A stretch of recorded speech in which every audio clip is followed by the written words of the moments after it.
Welcome to the Product Leaders Edge podcast.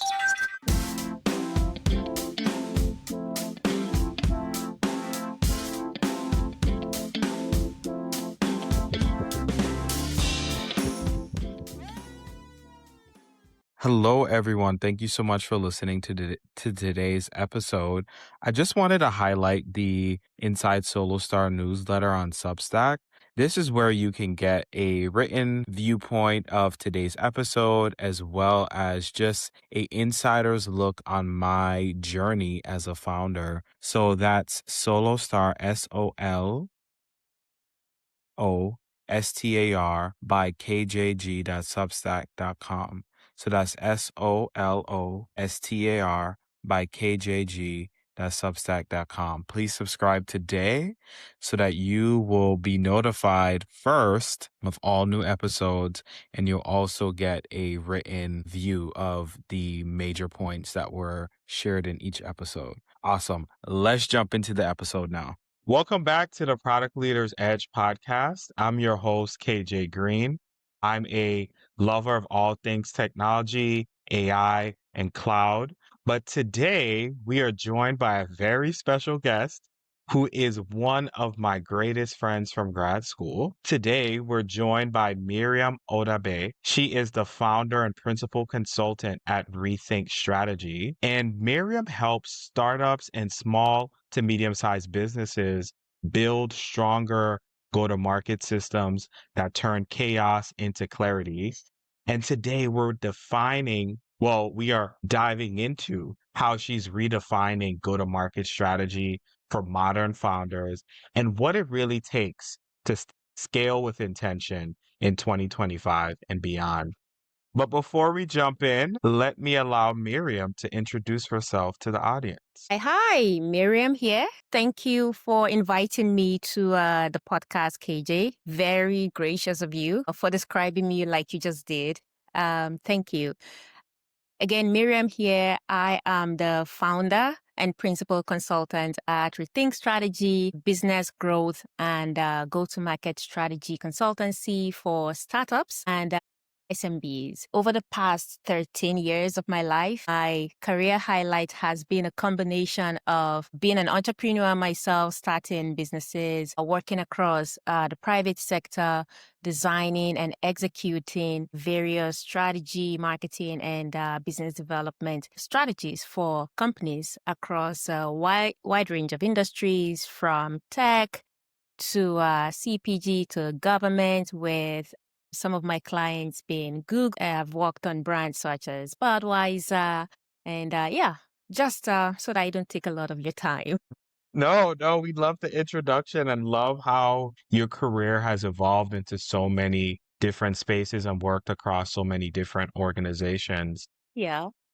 I guess the first question to start us off, to kick us off, is what inspired you to launch Rethink Strategy, and what gap in the market were you determined to fill with your practice? Good one. So there's two parts to that story. Let me start with the first part. Depending on how this goes, maybe I could tell you the second part. So for the first part, I was born into an entrepreneurial family. Both of my parents are entrepreneurs, had businesses going on, and growing up as a child in my family, you had to go through some kind of rites of passage by being involved in the family business at some point in your life. And I did that for years, even before I went on college. And eventually I left for pre-med school, started my own business, and also worked at an enterprise center. And I would say through the years doing all of that, one question that lived with me was, how do businesses grow to become the Microsofts of this world, the Walmarts, the Dangotes of this world, the Tata Groups of this world? So I could see the trend, even in my own family business, that businesses tend to get stuck at some point. So it was challenging myself through all the observations and, I was brainstorming through that, and I felt like there's a lot less of those legacy enterprises in emerging economies. That's the first part. Now, to the second part of this story, I have built businesses in the past that weren't sustainable beyond a few years, a year, two, So I started to, and for me, building all of those businesses, it starts with market research, sizing up the market. And for one of them, it involved identifying through a lot of research Chinese partners to work with, productions and stuff, doing marketing, doing a whole lot.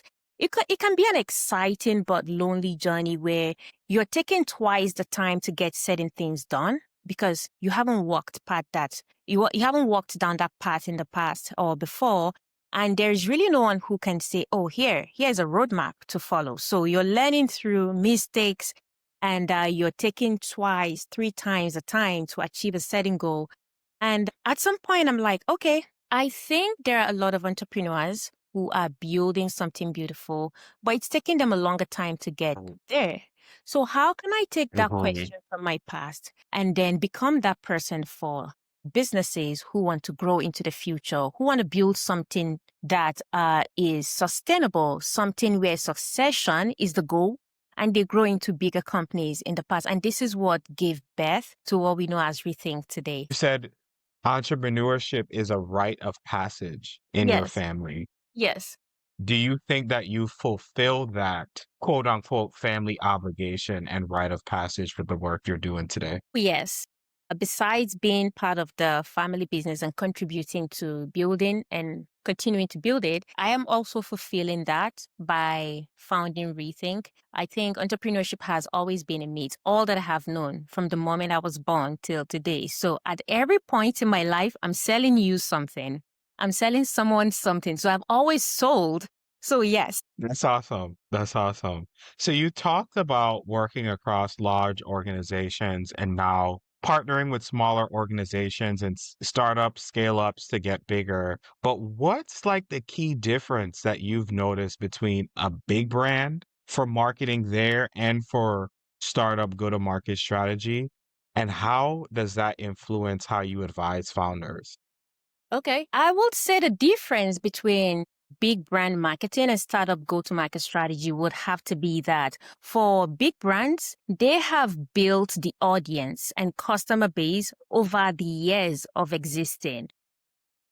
The customers already have their ears. These customers know what they do. They know what they sell. They know the functional use of their products. Now, to market to them, these big brands don't need to sell the functional value of their products. They would have to take a different route, which is selling the emotional value, the social value, of their product. Think of Nike. Nike just do it. It was a campaign, right? And they were trying to sell through that campaign. But what's Nike? Nike is a footwear brand. What business do they have motivating people? Because over the years, they've realized that a large chunk of their customer base, people who are into active wears, staying active. So, and if you're in that category, you care about something that motivates you, that drives you, grit, things like that. So Nike has to design emotional marketing campaigns that appeal to that great messaging you're looking for, that motivational messaging. So that's how big brands market, from the emotional to the social value. But for startups, on the other hand, you are likely introducing products that in a manner that it's not been done before, or it's not been used before, a product no one has introduced before. And what that means is you get to sell a lot of the features of this product, the value proposition that you're bringing into the market that no competitor or no other brand has done before. So you have to focus a little more around highlighting the features while you're telling stories around the emotional and social value. And a bigger part of that is pretty much leaning towards educating the market, building trust, because you're a brand nobody knows. You're trying to build your brand. So you're building trust through education, through having a face representing the brand that people can easily connect with, through your tone of messaging. So that's pretty much how startups would market differently from big brands. I love that. I love that contrast. And you explained it so well. I've asked this question to so many different marketers, so many different business individuals, and this was probably the best answer I've gotten. So thank you for that. And as a follow-up to that question, when you're helping a startup or small business design their go-to-market strategy, in with them being unknown, what Yeah. are some of the first questions that you ask the Okay. founders or entrepreneurs as you're helping them to scale out their marketing plan? Sure. I think a few of those questions, and in no particular order, right? But Hmm. I think one would have to be what is the pain point that led to the development of this product? What problem are you actually solving? A lot of times, founders, entrepreneurs out there are building products because I had this light bulb idea while I was taking a shower, and I think it's good to pursue because, well, it sounds fancy. Do people need this? Do they really need this? So, what's the actual problem you're trying to solve? Is someone else already solving it and you're just trying to come into a space that's saturated? So, what's the problem? Number one. Number two is, what is the solution to this pain point you're looking to solve? Think of it as, okay, people hate to hand wash or don't have the time. What's the solution to hand washing? It's a washing machine. Now, that's a solution, a direct solution, right? So what's your solution now? And then thirdly, a third question would have to be, what is the value proposition that you're bringing to the table? What's that thing you're doing differently from other washing machine manufacturers? Does yours speak a different language? Does yours speak in an AI voice or something? So does it wash the clothes? It would iron them, fold them, put them in the closet or something. So what's that value proposition would be the third. A fourth would be, who do you consider to be your customers? And have you spoken to them? Have you validated this market? Because it's commonplace for me to speak to founders out there and realize that who they think are their customers differ from who their actual customers are. So we have to work with them to find clarity, hold their hands to say, hey, this segment or this class of people are your customers, and we have to segment them based on their needs. So it's speaking to the customers, validating the idea, and ensuring that you're not just building something that nobody needs and that people would be, in fact, happy to pay for this product and own it. And through that, you'd get referrals, you'd get repeat buyers and things like that. Wow, love it. I love that answer.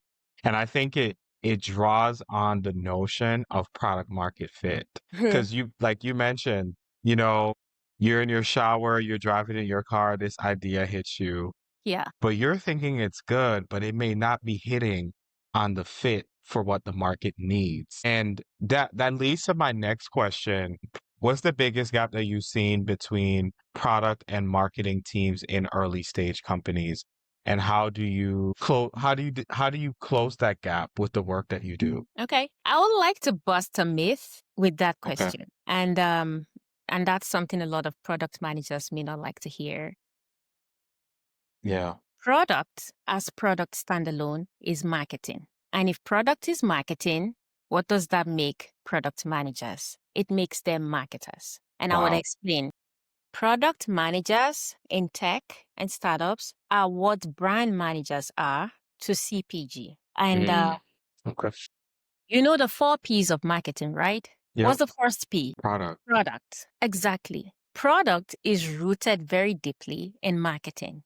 In the 4 P's, you have product, you have pricing, you have place, you have promotion, but product comes first. And then Yeah. everything else strings along. And in a typical CPG company, let's talk and Hughes-Bosch, Unilever, the job of the brand manager is to take responsibility for product innovations, product marketing, media, everything end to end. That's because you have to understand the product, its life cycle, take control of its life cycle, and also understand the customer and innovate that product based on the feedback and needs and evolving needs of the customers. That's why I Right. say product managers are marketers because they're building one arm of the 4 P's rooted in marketing. And when you're building a product, for instance, you're required to build from a customer-centric perspective where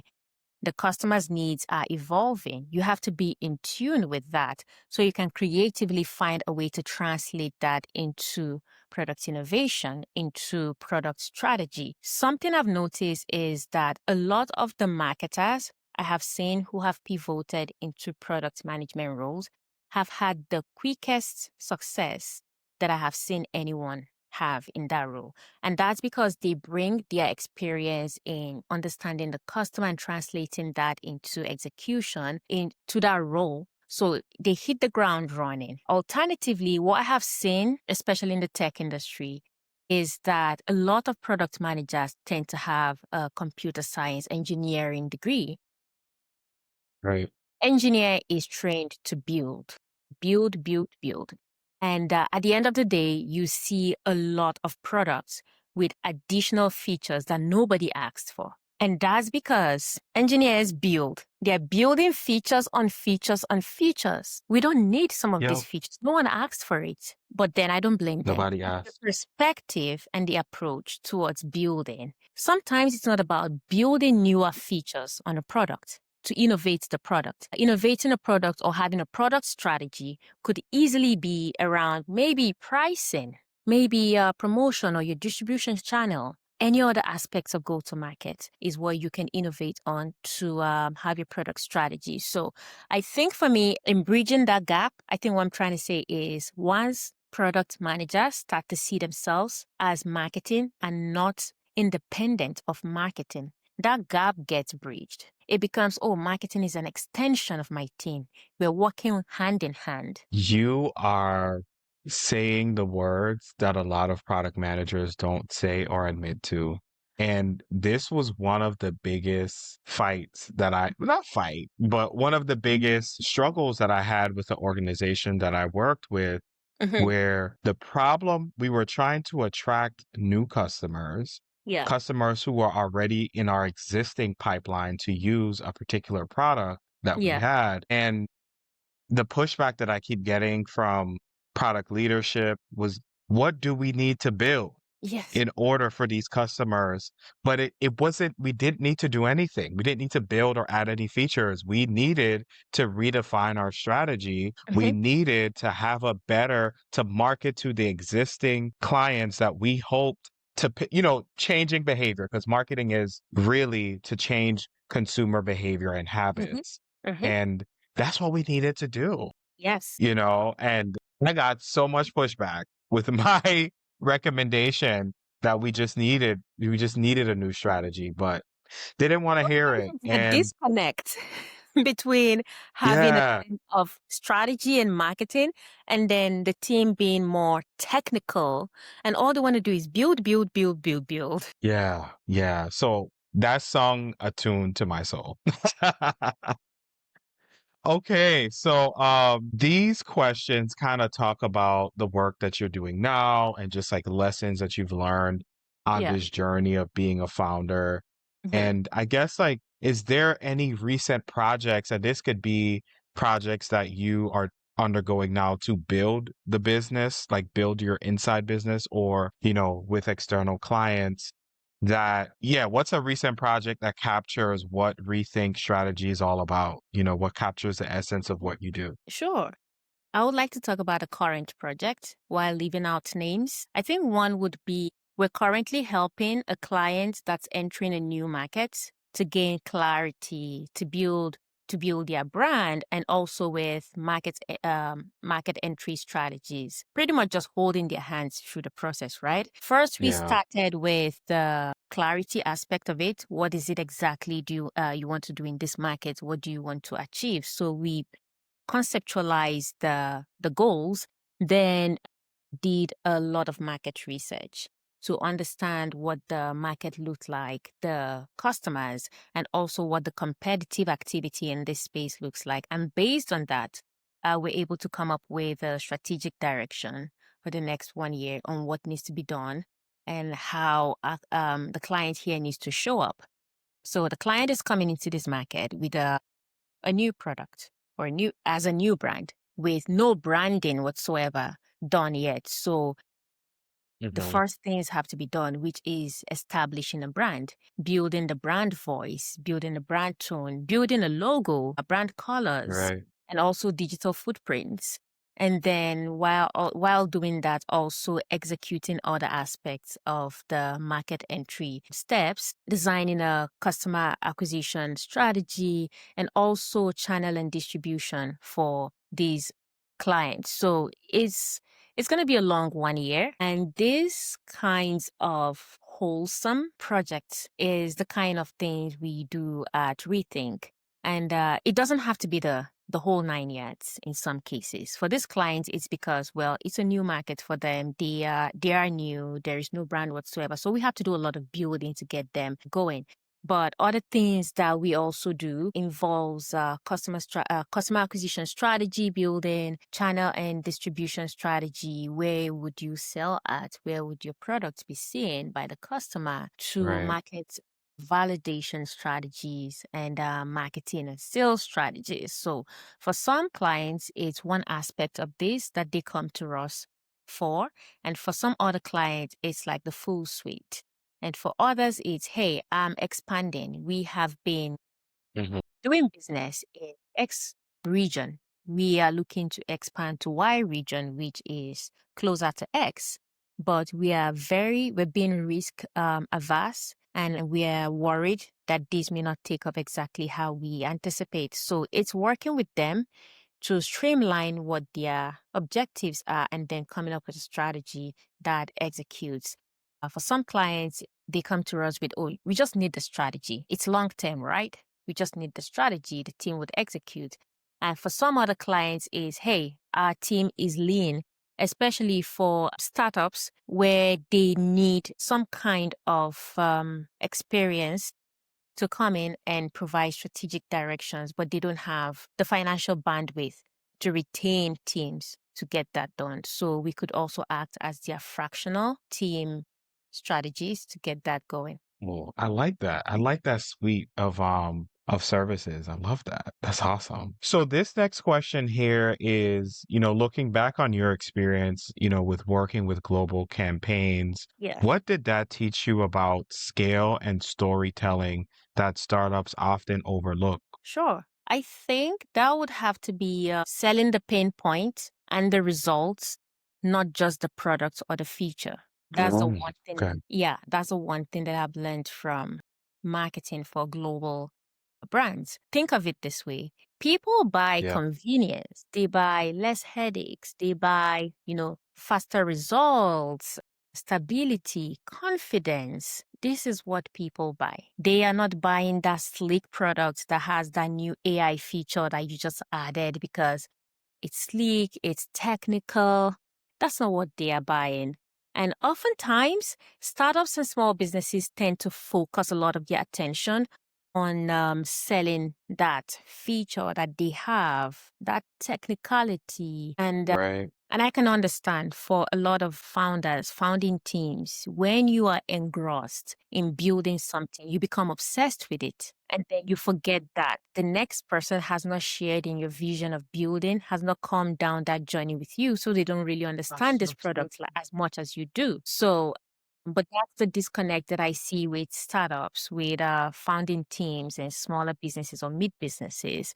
They need to start selling. They need to start selling what the results are, what the solution is to their target audience or anybody else they're selling to. I mean, it's commonplace for me to meet a founder who says, yes, I have this ERP for small businesses. It's really going to change the game for SMEs. It helps them optimize and automate a lot of their processes. This small business does not even know what ERP stands for. Right. You get, they don't even know what ERP stands for. And how are you sure that No your clue. target has the technical skills to use this ERP? But now when you switch to storytelling and you're saying, hey, I have this thing that you can download on your phone or your computer, and it would help you with your bookkeeping or your accounting, and now you will need to hire an accountant, and you don't need to know anything about accounting. At the end of the day, this will save you 15% in profit. Ask us how. Now you've shown them the results. You've told them the solution. And then people are like, what? 15% in additional profit? I want that. That's what a business owner is thinking. More margins. How I can do something, because business owners or small SMEs, they wear a lot of hats. So if you're telling them that you don't have to hire an additional person, you don't have to have this skill to wear this hat, they want to hear how. So it's the storytelling aspect of it that leads to scale. And that's something that big businesses or big brands are doing differently. I agree. I agree because I think what people have to realize in 20 beyond, and this is going to be a hard truth, but AI is not a differentiator if it's not Mm, packaged right. yes. It's not. Mhm. It's not, it's not. And like you said, a lot of these small businesses don't have the skill set or the know-how, based off of their operations and their business line Yes. to really interpret what this technical thing that you're selling to them means. Yes. Yeah, so I totally agree with that. So this section of questions will kind of cover just like the founder's lens Okay. for your work and, kind of getting just a sense of what it felt like to build this from scratch, essentially build Rethink Strategy. Okay. And I get this question that I'm going to ask is what has been the biggest challenge or surprise about founding Rethink Strategy for you? Good one. I think for one, that would have to be finding team members that share your vision and mission and for your business. And for me, that's what it's been. Right. You are passionate about this thing you're doing and you know what the goals are, the missions.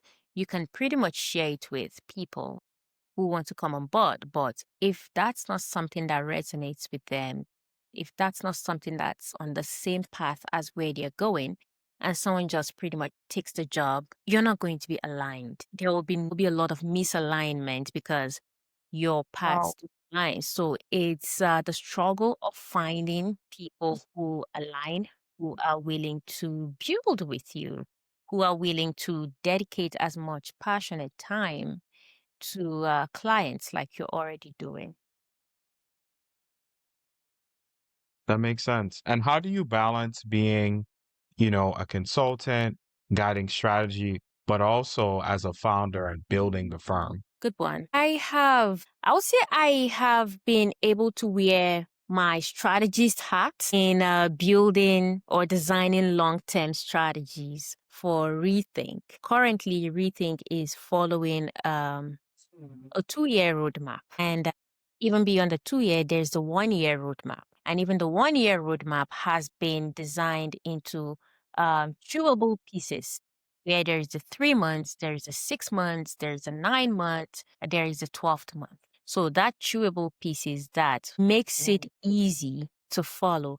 And being an entrepreneur can be very overwhelming. And sometimes it's easy to derail. So on days where it feels overwhelming, there's a lot going on. I just need to go back to the drawing board to say, okay, where are we? Where are we supposed to be right now? At what phase of this Yeah, life circle are we? And what are we supposed to be doing? And then the roadmap says this is what we're supposed to be doing. Are we on track? Are we mhm. auditing what we've done so far? Are we on track? So it's following that roadmap to achieve the 2-year goal, to achieve the 1-year goal. And this is the same thing that Rethink we designed for founders out there. It's working with them to say, hey, you are not supposed to be winging this thing. For a lot of founders, it's okay, I will take the step, then I'll take the step. You're not supposed to be winging it. And then if tomorrow you wake up, your competitor is doing a certain thing, you tend to want to copy and then leave your own direction. So it's building that strategic direction for them, that roadmap, and handing it over to them so that there is a clear roadmap for them to follow for the next 1 year, for the next 2 years. Yeah. No, not falling prey to distraction Yes. and sticking to strategy. I love it. I love it. And I think that's taking it back to the basics, you know, Yeah. because there's so much distraction right now. I mean, we talked about AI, Yeah. everything else that's going on in the world that you have to go back to the toolbox on what makes sense for your business and Yes. execute Mm-hmm. accordingly. I love Mm-hmm. that. Mm-hmm. So, thinking about the future of go to market, how do you see AI, just data analytics reshaping go to market strategy over the next few years? We'll say I see two things happening. First, being that the administrative aspect of go to market, the internal process aspect of it would be automated a lot, taken over Yeah, by AI. And I'm talking building frameworks, building templates, internal processes that unify cross functional teams, and also go to market audit tools. And by the way, for any entrepreneurs out there, feel free to grab our go-to-market auditing tool. We have go-to-market auditing tool that now you don't have to sit with me to get done. So these are things that AI and tech is automating, and I see a lot of that going into the future happening, where AI would replace that aspect of GTM. So, but then on the second hand now, is the strategic thinking aspect. I do not think that I would be able to do that as much as a seasoned strategist who's done this for years would do. And that's because as humans, our biggest advantage is our imaginative and creative traits, which we apply to brainstorming, to creating strategies, and with that, you're able to take an overarching look at the situation, bring in a lot of factors that you may not be able to verbalize or give out to AI as a prompt, but your brain is actively thinking it. So it's creatively designing strategies that help go-to-marketing or go-to-market teams stand out or get far into the future. And in terms of, I know you talked about data and analytics as well, is the aspect I had mentioned earlier where you have to, that AI would automate internal processes. So I feel like now more than ever, go-to-market teams need to document a lot of processes. And what I mean by that is sure. document things that gives you some kind of reservoir of data, a reservoir of processes that you could use even as an organization to train your own internal AI in the future to help you get the job done faster. Think go-to-market strategy function, should I say processes or jobs that used to take 10 people to do. What I see happening in the future is it would take, 2 people or 3 people to do the job of these 10. And that will be because a lot of teams would have trained their own AI with their own internal data, their own internal processes to get this job done. And then those mundane aspects of admin, cross-functional tools and stuff that nobody really enjoys doing, AI would take over that. Instead of running GTM analytics yourself, you have an AI doing that bit for you. And now you don't have an analyst that's wasting time sorting through a lot of data. So that's how I see AI and GTM working hand in hand with a handshake Right. in the future. Yeah. With a handshake. I love it. I love it. I love it. But to that regard, do you see the CMO role evolving to something more like go to market centric or more like a chief growth architect prototype in the future for the chief marketing officer role? Absolutely. 100%. I mean, it's already happening. Some companies are already adopting that as we speak. Okay. Someone who is well versed in marketing, in sales and strategy makes for an excellent recipe for the chief growth officer or chief growth architect role. And it's not always easy finding someone who has a combination of that experience. And for teams that have those, what I've seen happen lately is that they become that chief growth architect for certain companies. And even at Rethink, we already offer this, and I had alluded to that earlier. we already offer like a Hmm. fractional service where for startups who can't retain a chief growth architect or chief growth officer, for instance, they hire us as their fractional growth officer where we design the strategy and then work with your team to execute. And these are for startups who, okay, you know what? I want this chief growth officer. However, I do not have the financial bandwidth to retain, adding that headcount for a role that big and retaining them, it could be quite cost focused. So it's saying, how For can I sure. do this at a fractional rate while also keeping my runway in check? So yes, I see that happening in the future, and that has begun to happen in some cases. Wow. Wow. Okay. Good to hear. Okay. So this final segment Okay. is a fun game that we'll do to close out. So I love to play it's games. called, yeah, yeah, me too. It's called Marketing Myth or Must. So Okay. I'll read through a few common marketing statements and you tell me whether it's a myth or Yeah. must and why and why. Okay. So the first prompt is startup should spend big on ads early. Myth or must? It's a myth. Okay. Tell us why. It's it's a myth because you may not even need ads as a startup. Depending on your product, depending on your audience, you may not need ads. There are companies who have successfully scaled without ads. And let's be clear, um, advertising here is marketing, but marketing is not ads. Advertising is just one small Mm, aspect of marketing. So there are companies who have scaled successfully without ads. So yeah, it's a myth. okay. Love that. Influencers are the key to every go-to-market strategy. Another myth. There Okay. are Tell businesses us. that rarely use influencers, and you can definitely execute a go-to-market strategy without influencers. So yeah, it's important in certain cases, but it's not like the key to GTM. Okay. Product market fit comes before the brand. It's a must. Okay. I mean, it's not like you can't build a brand first, but if you build a brand first, what are you trying to sell to them? So, That's true. but when you achieve PMF that has guaranteed that people are willing to pay for your product, you can now build a brand around that to drive increased adoption and sales. So I would say achieve PMF, have something that you've tested and someone is willing to pay, and then you can build a brand around that. Yes, yes, yes. I 100% agree with that one. Founders should be the face of the brand. It's a yes, not a must.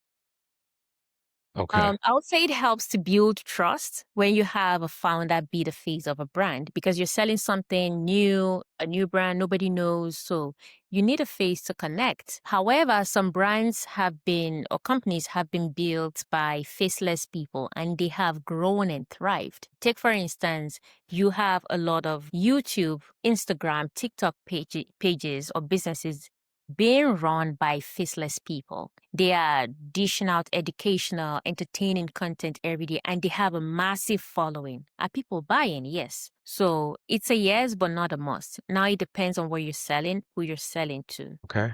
Awesome. Every brand needs a viral moment to grow. A myth. Yes, it's a myth. There is a brand Okay. out there, there's a startup out there with a high profit per employee or high revenue per employee that people do not know about, that haven't gone viral yet. But then they have a product that sells, that finishes off the shelf. You don't need a viral moment. And for B2C, like consumer brands, viral moment works a lot to their advantage. For certain kinds of businesses, in B2B and not all. I mean, depending on who you're selling to, do you really need a viral moment, especially because you're selling to businesses? Yeah, they may not care. They don't care. They don't care. So, They just want you to deliver. Care yeah. about the extra. Mhm. I agree with that one. I totally agree. Awesome. This conversation was amazing. I have learned so much from you.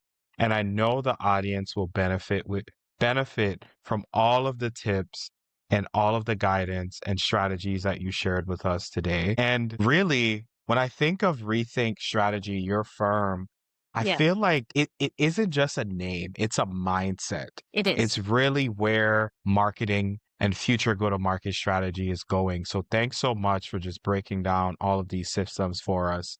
And where can the audience find you and connect with either your personal page or with Rethink Strategy? Great one. We are on Instagram as Rethink Strategy, on LinkedIn as the same name, on TikTok. We're still growing our TikTok footprint. I mean, we're learning how to dance, but but you would find us on Instagram, on Facebook, on LinkedIn, and you'd also find us on our website where we have a lot to share with you. We are also on Substack, where we have a newsletter that shares a lot of gems around marketing on a budget for startups. And don't forget to check us out and grab yourself some free gems, and hope to see you around. Awesome. Awesome. Well, thanks again for the time today. Thank you all for listening and see you in the next episode. Thank you all so much for tuning in to episode 6 of the Product Leaders Edge podcast. This is KJ here. I just wanted to jump in to just add a quick voice note.